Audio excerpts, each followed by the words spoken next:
Hey everyone, I just finished reading this book, The American Sniper by Chris Kyle. It is an autobiography of the most prolific American sniper in history.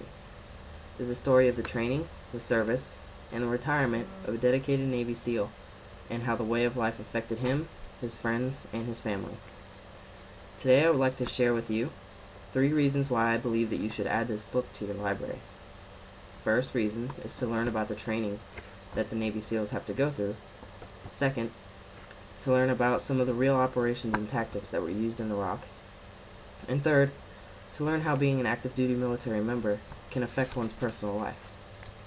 First reason I believe you should add this book to your library is to learn about the training that a Navy SEAL has to go through in order to become a Navy SEAL.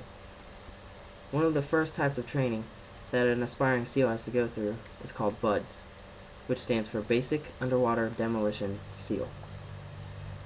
This training is extremely mentally and physically demanding. The dropout rate can exceed 90%. I believe that Chris Kyle, in his own words, explains BUDS a lot better than anyone else could. Essentially, the instructors beat you down, then beat you down some more. When that's done, they kick your ass and beat down what's left of it. You get the idea. The most well-known part of BUDS is Hell Week. Hell Week is 132 hours of straight exercise and physical activity. It is an agonizing mental preparation for what the men would face in the real world, in the war.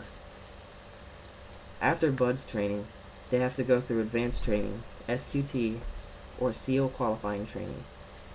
It's a specialization training that every SEAL has to go through in order to acquire an MOS. All of this is to get ready for the real war. The second reason I believe that you should add this book to your library is to learn about the operations and tactics that were used in Iraq. Being a sniper, most of Chris's action happened a little outside of the firefight. He would scope out the area, look for a good perch, and get there so he could help protect his guys. But it wasn't just that. He was involved in sweeping across the city of Fallujah, clearing apartment building after apartment building. He was in some thick situations where he literally had to pull out a soldier while bullets whizzed by his head.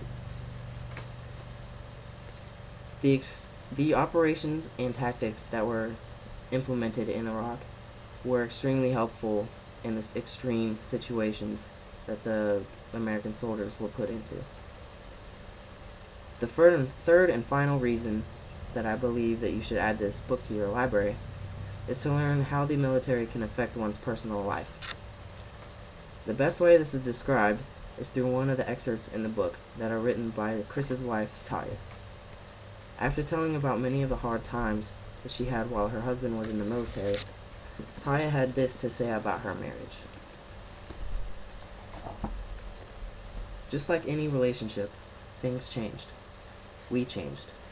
We both made mistakes and we both learned a lot. We may love each other differently, but maybe that's a good thing. Maybe it's more forgiving and more mature, or maybe it's just different. The more time that goes by, the more we are able to show each other love in ways that the other one understands and feels. Even after all of the hardships and all of the stress and everything that she had to go through with her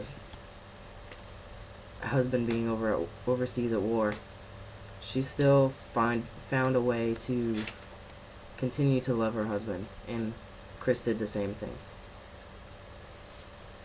The personal story of a soldier is always an interesting one. However, in Chris Kyle's autobiography, you get a lot more than just war stories. You learn about what type of training they go through, what type of action, what type of hatred that the soldiers in Iraq actually experienced, and also how the way of life can affect an individual. The book is written with a down-to-earth, good old boy tone, and it includes explanations for all of the military jargon. It is an easy read that won't let you put the book down. I strongly recommend this book to anyone who is looking for another to fill a slot in their library.